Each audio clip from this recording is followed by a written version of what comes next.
Hey, is that me, Dr. Minumathan? Oh yes, and I look worried. It is because of this case I did today morning. The plan was to do a phaco in this immature cataract and implant an imported foldable IOL. But I realized that there was phacodonosis when I started the capsulorhexis. I managed to complete the rhexis and confirmed that there was around 4 clock hours of zonular absence inferiorly. Now my plan was to stabilize the capsular bag by applying hooks onto the rhexis margin and implant a capsular tension ring. Towards the completion of the CTR implantation, the ring was not getting positioned properly in the capsular bag and I had to explant it. Now with just the hooks supporting the bag, I completed phacoemulsification of the nucleus. During cortex aspiration, I realized that there was a large central PC rupture too.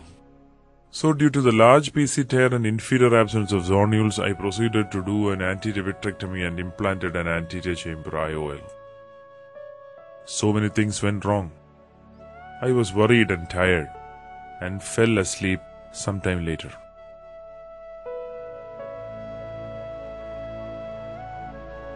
My son, fret not, for I am your God, who knows what you need before you ask. Open your eyes, and what is on the table next to you will solve your worries. Was that a dream? But look at this. It's a DVD.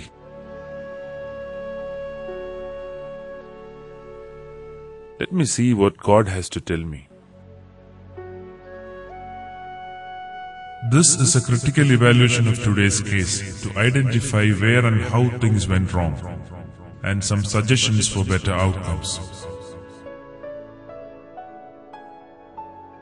In subluxated cases while performing capsulorhexis, look for folds on the anterior capsule which corresponds to areas of absent or lax zonules.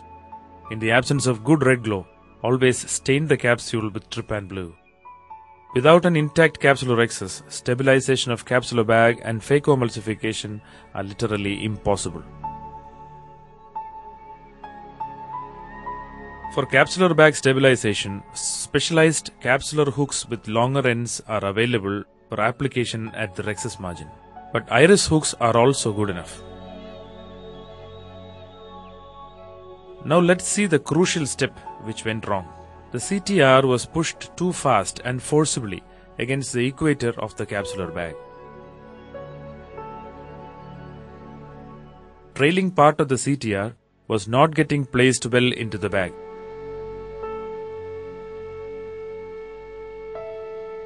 The reason is that the tip of the CTR initially pierced the capsule and it was moving into the vitreous while being introduced as seen here.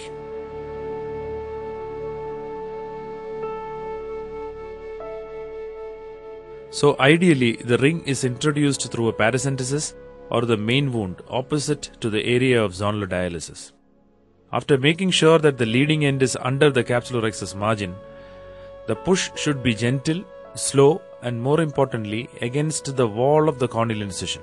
So the tip of the capsular tension ring moves passively into the capsular bag without exerting pressure at any particular point of the capsular fornix. The placement of the trailing end is assisted with another instrument and it slips into the bag very smoothly. So the situation here is a zonular dialysis along with an opening in the capsular fornix caused by the capsular tension ring. The policy of slow motion phaco with lower parameters and avoiding the nucleus rotation were performed well in this case. First, after a small trench, the nucleus is chopped into two halves. If it is rotated now, there is high risk of the capsule tear extending. So the left half of the nucleus is engaged with the phaco probe and one pie is chopped and emulsified.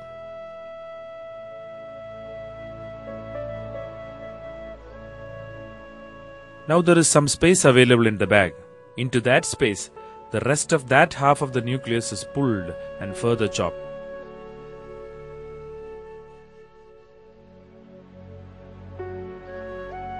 Now the blunt-tipped chopper is used to move the second half of the nucleus into the central space of the bag. This helps in holding it with the phaco probe and chop it further.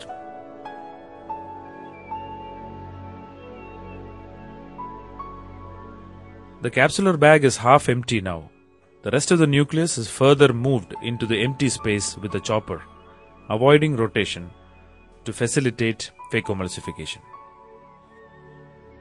Performing the emulsification of nucleus pieces well away from the area of subluxation and PC tear is seen here, which is very important to avoid further extension of the PC tear and vitreous prolapse.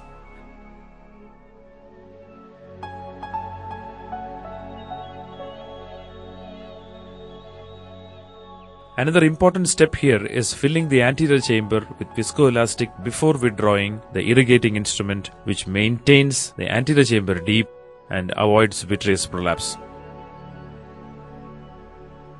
It seems that after a safe nucleus emulsification, the cortex aspiration was done in a little relaxed manner.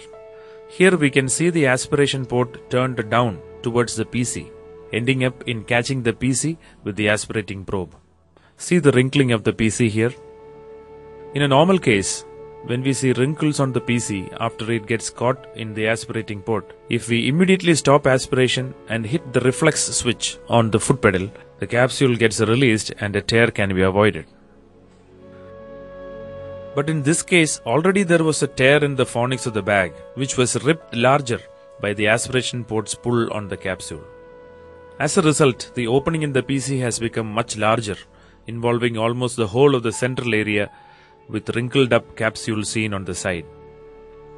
Hence, the case landed up in an awkward situation of a huge irregular central PC tear and an inferior zonular dialysis, making implantation of a posterior chamber IOL impossible either in the bag or in the sulcus.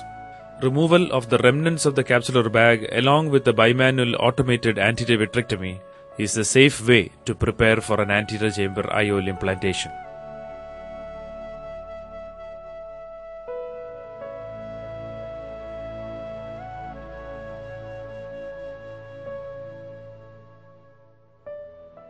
Intracameral preservative-free pilocarpine is used to construct the pupil. The vitrectomy probe is used to perform a relatively large peripheral iridectomy, which is of utmost importance while implanting an ACIOL. The clear corneal incision is now being extended to 6 mm. Here, the better option would have been to abandon the 2.8 mm temporal clear corneal incision and construct a sclerocorneal tunnel superiorly.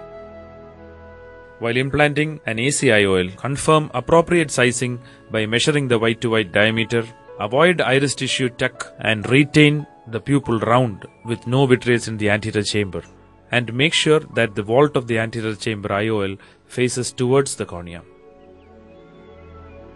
Here, the extended incision has to be adequately sutured. So all is well that ends well. Heavenly best wishes to all who have watched this masterclass for better outcomes in your next subluxated cataract case.